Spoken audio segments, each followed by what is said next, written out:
Hey guys, so the final light that we've chosen in this project is we're using some path lights. So you can see along me there's a few of them, but we've got them spread out pretty sparsely. I mean, they're roughly about 15 feet.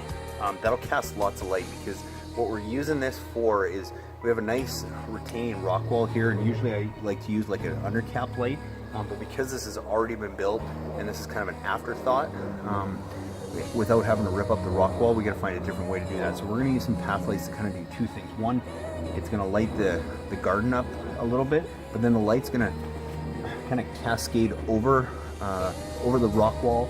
It's going to light this pathway in between the garage and the bed, as well as throw some light down on the wall. We've only got 3 in this long stretch of area. So again, you don't need to have tons of lights. You just got to place them properly and make the best use. And it's always better off to start with fewer lights, see how it looks, and then you can add on down the road. So that's why we've used path lights, and mainly for this reason in this application.